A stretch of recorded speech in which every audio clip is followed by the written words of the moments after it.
Salam sejahtera Malaysia, denyut nadi suara rakyat bergema di channel ini.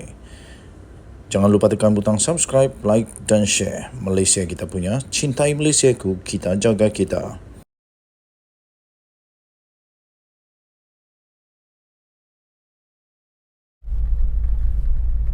Salam sejahtera Malaysia, denyut nadi suara rakyat bergema di channel ini. Banyak pendedahan-pendedahan terkini seluruh Malaysia yang mengejutkan. Ramai orang yang nak tunggu-tunggu pengumuman demi pengumuman daripada setiap ketua politik di Malaysia. Salah satu pengumuman yang dinantikan ialah calon-calon bagi pilihan raya negeri PRN 2023. Sama ada daripada Pakatan Harapan, daripada PKR, daripada DAP, Amanah, BN, semua itu ditunggulah. Jadi baru-baru ini banyak yang bocor senarai nama-nama calon-calon bagi pilihan raya. Pilihan raya negeri kali ini melibatkan 6 buah negeri, tuan-tuan dan puan-puan. Negeri yang pertama, of course, yang akan menjadi negeri yang paling dinantikan oleh Selangor pula, oleh Muhyiddin Yassin dan Perikatan Nasional. Mereka betul-betul berimpian besar betul, berangan-angan besar betul, dan mereka mahu betul, sampai terdesak betul untuk mahu Selangor, memerintah di Selangor. Jadi yang dinanti pertama of course daripada Selangor lah. Kedua, Pulau Pinang yang dikatakan pun mahu juga dikuasai oleh Perikatan Nasional, tapi ramai penganalisis berkata untuk Pulau Pinang adalah sangat sukar untuk Perikatan Nasional menang. Dan of course seterusnya Negeri Sembilan. Negeri Sembilan juga adalah negeri yang masih lagi dikuasai oleh Pakatan Harapan. Jadi ini pun akan menjadi juga satu impian kepada Perikatan Nasional lah untuk rebut di sana. Okey. Kemudian ada Kedah dan juga ada negeri Kelantan serta Terengganu. Ketiga-tiga negeri ini diramalkan masih akan dapat dikuasai oleh Perikatan Nasional. Tapi kita tengoklah nanti. Okey. Baru-baru ini muncul satu WhatsApp yang bocor di media sosial, iaitu senarai calon-calon bagi Barisan Nasional. Ada juga yang berlegar-legar calon-calon untuk Perikatan Nasional pula, Pakatan Harapan. Ada calon-calon. Paling menarik perhatian ialah calon-calon untuk Barisan Nasional, yang mana calon-calonnya memang luar biasa, hebat juga. Tapi walau bagaimanapun ramai orang tak puas hati dengan senarai calon itu, sehinggalah kenyataan terbaru daripada pihak UMNO rasanya, akhirnya mereka menafikan bahawa itu adalah senarai calon yang bertanding di pilihan raya negeri 2023. Begitu juga dengan Pakatan Harapan. Saya ingin memberitahu kepada semua rakyat Malaysia, belum ada pengumuman yang dibuat, belum ada pengumuman rasmi yang dibuat untuk nama calon-calon bagi pilihan raya yang akan datang ini. Denyut nadi suara rakyat bergema di channel ini. Bye-bye. Salam sejahtera Malaysia, denyut nadi suara rakyat bergema di channel ini.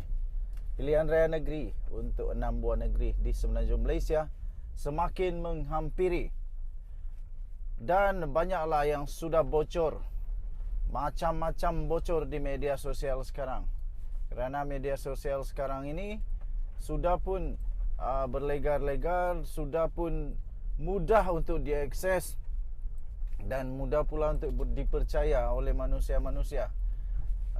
Sama ada apapun berita tu, ramai juga manusia di Malaysia ini yang tak reti nak filter. Semua yang diumum, semua yang dimasuk dalam media sosial, semua macam betul saja. Okey. Contohnya baru-baru ini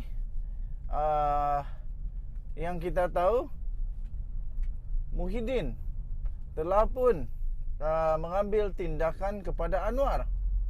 Wah, dengan tindakan sedemikian seolah-olah memang betul dia yang betul. Seolah-olah memang macam dia betul sebab dia ambil tindakan mahkamah. Seolah-olah Anwar tak ada bukti. Anwar tak buat apa-apa jawapan balas kepada tuntutan Muhyiddin. Sampailah Muhyiddin terus pergilah buat tuntutan kepada Anwar dan saman pula. Tapi akhirnya, itulah saya kata, bukan semuanya terus betul. Akhirnya kita baru saja dapat tahu kemarin, Muhyiddin kena saman 200 juta ringgit oleh Anwar Ibrahim, Perdana Menteri Malaysia, selepas Anwar berjaya membuktikan bahawa dia memang betul. Habislah kali ini. Dia telah menyaman Muhyiddin dengan 200 juta ringgit Malaysia. Kali ini baru kita tahu buku bertemu ruas.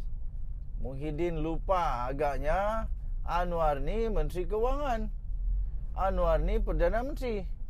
Yang ada akses kepada semua maklumat adalah Perdana Menteri Anwar Ibrahim. Yang saya mau tanya ini, tuan-tuan dan puan-puan yang dihormati sekalian, sudah kantoi begini, sudah habis kantoi begini, apalagi Muhyiddin mau buat? Apalagi putar belit alam yang dia mau buat kali ini? Apalagi pengumuman yang dia mau buat kali ini? Siapa lagi yang nak backup, nak backing, nak pertahan Muhyiddin kali ini? Harap-harap kita dapat tahulah kebenarannya. Bukan hanya sekadar cakap-cakap. Lepas cakap, lepas itu tak puas hati, rasa betul, terus pergi saman. Last terkantoi, kali ini 200 juta. Matoklah kali ini Muhyiddin. Macam mana Muhyiddin mau cari 200 juta ringgit sekarang? Kalau dia kalah 200 juta ringgit, Muhyiddin memang teruk. Memang dah tak ada pilihan. Dia kena letak jawatan. Kalau dia bankrupt, memang dia akan jadi bekas Perdana Menteri pertama yang bankrupt. Okey, tuan-tuan dan puan-puan yang dihormati sekalian, nanti kita tengoklah apa kejadian seterusnya, apa perkembangan seterusnya untuk abah kau Muhyiddin Mat Yassin yang sudah pun disaman 200 juta ringgit Malaysia. Habislah Muhyiddin kali ini. Kita jumpa lagi. Bye-bye.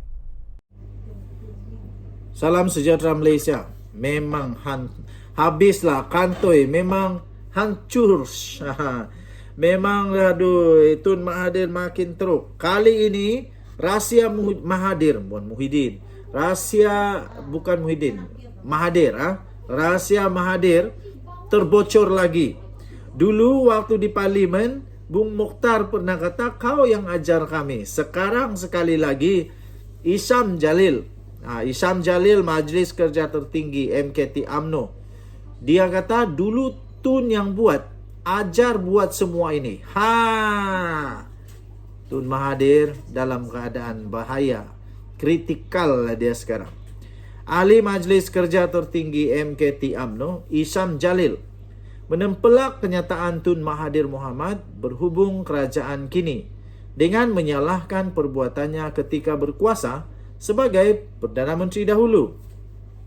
Isham berkata bekas ahli Parlimen Langkawi itu harus bertanggungjawab dengan apa yang telah dilakukannya sebelum ini, sekaligus mengingatkan semua pihak supaya berhenti mengikut tindak tanduk Dr. Mahathir. Katanya, dulu Tun Mahathir yang buat dan ajar buat semua ini, sampai ada orang kena tumbuk dalam penjara Dan ada pula yang rumah dia kena geledah dan pecah atap sebelum mereka disumbat ke penjara. Mungkin inilah kifarah dan karma yang Tun kena bayar. Kita perlu ubah semua ini. Generasi akan datang tidak boleh ikut apa yang Tun buat dulu, katanya. Cuma Tun perlu bayar kifarah juga di dunia ini dan di akhirat kelak nanti, katanya melalui satu hantaran dalam Facebook beliau pada hari ini. Isyam mengulas kenyataan Dr. Mahathir yang mendakwa ramai orang kenamaan Melayu didapati berada dalam ketakutan dan tidak berpendapat kerajaan sekarang tidak baik. Namun Dr. Mahathir mendakwa golongan itu enggan menyertai sebarang gerakan yang mempunyai pendapat sama dengan mereka kerana takut tindakan akan diambil jika mereka dikenal pasti. Antara lain, bekas Perdana Menteri itu mendakwa ada yang takut jawapan mereka ditukar kepada yang lebih rendah atau jawatan mereka ditukar kepada yang lebih rendah atau dilecut terus, kontrak ditarik balik atau diganggu, disiasat maupun ditahan polis. Malah Dr. Mahathir mendakwa bahawa Perdana Menteri mengugut untuk mendedahkan kertas siasatan polis terhadap beberapa menteri UMNO yang lama. Mahathir sila jawab. Betulkah Mahathir yang jawab ajarkan ini? Betulkah Mahathir yang suruh buat semua itu? Sampai sekarang Mahathir terpaksa makanlah karmanya. Dia terpaksa menerima akibat daripada apa yang sudah dimulakannya. So betul juga Isyam Jalil kata ini harus dihentikan. Saya percaya Datuk Seri Anwar Ibrahim bukan Mahathir. Dia jauh lebih baik dari Mahathir. Dia beribu-ribu juta-juta kali lebih baik dari Mahathir. Dan sekarang ini pun Anwar Ibrahim sudah nampak dia punya kehebatan dibanding Mahathir dulu. Kalau Mahathir dulu tak berjaya untuk menghapus rasuah, sekarang Anwar dalam proses kejayaan untuk menghapus rasuah yang merosakkan negara Malaysia. Kita jumpa lagi. Bye-bye. Salam sejahtera Malaysia. Denyut nadi suara rakyat bergema di channel ini. Padan muka pertama. Kedua, bankruptlah Muhyiddin kali ini. Ketiga, mana Muhyiddin mau cari duit ini? 200 juta ringgit. Itulah yang Datuk Seri Anwar Ibrahim, Perdana Menteri Malaysia, tuntut daripada Muhyiddin kerana memfitnah. Itulah denda di dunia 200 juta kalau kalah. Denda di akhirat kerana fitnah tak tahu. Tanya sendirilah. Perdana Menteri Anwar Ibrahim telah menghantar surat tuntutan undang-undang kepada Muhyiddin Yassin yang meminta pengerusi Perikatan Nasional itu membayar ganti rugi sebanyak 200 juta ringgit berhubung dakwaan fitnah yang dikaitkan dengan isu pelupusan hutang peneroka Felda. Anwar juga meminta permohonan maaf daripada Muhyiddin dalam tempoh 24 jam. Surat undang-undang pengerusi PH yang dikeluarkan hari ini telah dibuat selepas bekas Perdana Menteri itu berkata semalam dia akan memfailkan saman fitnah terhadap Anwar. Pada surat tuntutan yang bertarikh hari ini yang dikeluarkan oleh firma guaman S.N. Nair and Partners dan dilihat oleh Malaysia kini, Anwar meminta Muhyiddin untuk membuat pertama, permohonan maaf tanpa syarat dan tidak berbelah bagi dalam cara dan bentuk yang akan diluluskan oleh Anwar untuk disiarkan dalam akhbar-akhbar dan media pilihan Anwar. Nombor 2, penarikan balik surat tuntutan Muhyiddin dan kesemua kenyataan-kenyataan fitnah yang telah diterbitkan mengenai perkara ini secara umum serta-merta dan tidak berbelah bagi serta memadamkan atau menarik balik segala komen yang menyinggung perasaan dan bersifat fitnah. Ketiga, untuk Muhyiddin membayar kepada Datuk Seri Anwar Ibrahim ganti rugi atau dan pampasan substansif sebanyak 200 juta ringgit untuk kecederaan teruk yang dilakukan oleh Muhyiddin ke atas reputasi Anwar yang merupakan Perdana Menteri Malaysia yang terkini. Muhyiddin membayar segala kos guaman yang telah berbangkit daripada perkara ini. Dalam surat undang-undang yang dilihat oleh Malaysia kini itu juga, Peguam Anwar turut berhujah bahawa sebagai jawapan kepada surat undang-undang Muhyiddin sendiri, Perdana Menteri telah membuat hantaran di Facebook pada 20 Julai dengan bukti yang didakwa diminta oleh Muhyiddin. Peguam Anwar mendakwa Muhyiddin berniat jahat untuk mendakwa Perdana Menteri tidak memberi sebarang maklum balas kepada pengerusi PN itu berhubung isu pengecualian hutang Felda. Pasukan Peguam Anwar mendakwa Muhyiddin tidak melihat ucapan penuh Perdana Menteri dan dikatakan telah mengambil kata-kata pengerusi PH itu di luar konteks.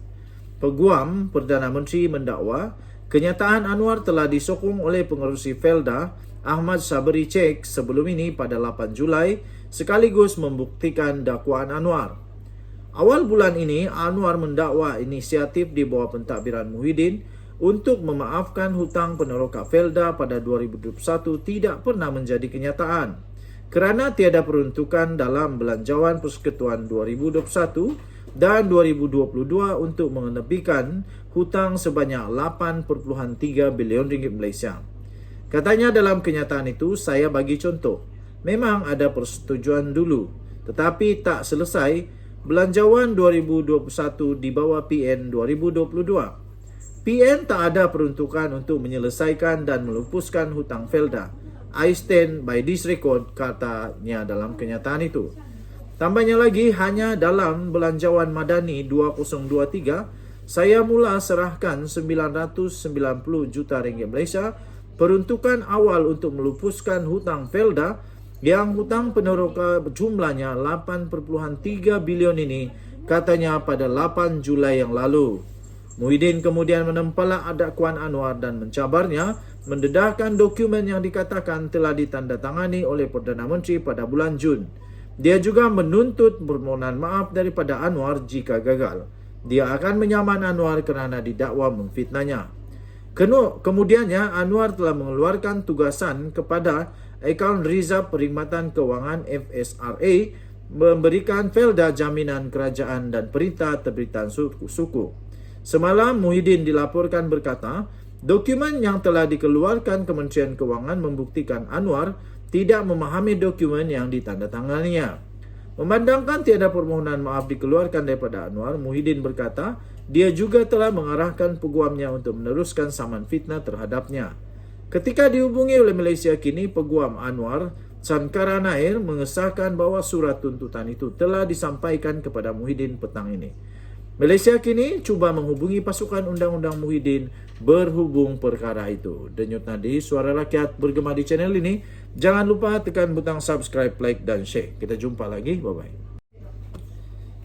Salam sejahtera Malaysia. Denyut nadi Suara Rakyat bergema di channel ini. Tuan-tuan dan puan-puan yang dihormati sekalian, akhirnya Seri Paduka Baginda yang di-Pertuan Agong telah pun melakukan kebiasaannya yang akan dilakukan oleh Baginda Agung.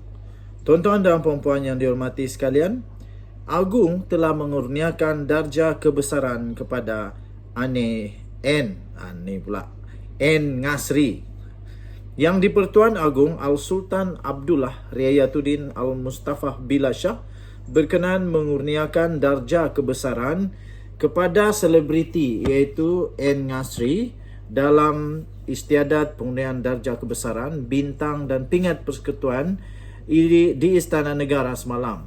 N yang juga adalah Exco Wanita UMNO telah menerima darjah Kesatria Mangku Negara. Bersyukur dengan kurniaan tersebut, N tekad berazam untuk terus mencurahkan keringatnya demi negara. Katanya 2 Muharram 1445 Hijrah bersamaan 20 Julai 2023. Syukur dengan izin dan limpah kurnianya, semoga Allah Subhanahu Wa Taala merahmati pemerintahan ke bawah duli yang maha mulia Tuanku yang memayungi seluruh rakyat, kata beliau. Beliau juga berkata Patik menjunjung kasih dan kurnia serta terus bekerja keras menabur bakti demi negara, agama, bangsa dan negara yang tercinta kongsinya. Sebelum beralih ke pentas politik, pemilik nama asal Nasria Ngasri itu pernah dikenali kerana membintangi sitkom popular Cili Padi di TV3. Dengan tampil menggayakan baju kurung hijau, N hadir bersama kakaknya Darling yang berkongsi beberapa imej mereka berdua sekitar istiadat yang berlangsung di Istana Negara. Darling yang juga adalah pelakon dan penerbit juga mengucapkan tahniah buat adiknya itu. Katanya teruslah menabur bakti demi agama, bangsa dan negara kerana sebaik-baik manusia adalah yang bermanfaat, katanya. Sultan Abdullah semalam turut berkenan mengurniakan darjah Johan Mangku Negara JMN kepada bekas Ketua Pengarah Tanah dan Galian Ahmad Zaharin Muhammad Saad dan Ketua Pegawai Eksekutif Kumpulan FGV Holding Berhad Muhammad Nazrul Izam Mansur. Mereka mendahului senarai 292 penerima pada istiadat pengurniaan darjah kebesaran, bintang dan pingat Persekutuan bersempena Hari Keputeraan Rasmi yang di Pertuan Agong. Turut berkenaan berangkat pada istiadat itu ialah Raja Permaisuri Agong Tunku Azizah Aminah Maimunah Iskandaria. Tahniah diucapkan Denyut Nadi Suara Rakyat bergema di channel ini. Daulat Tuanku. Bye-bye.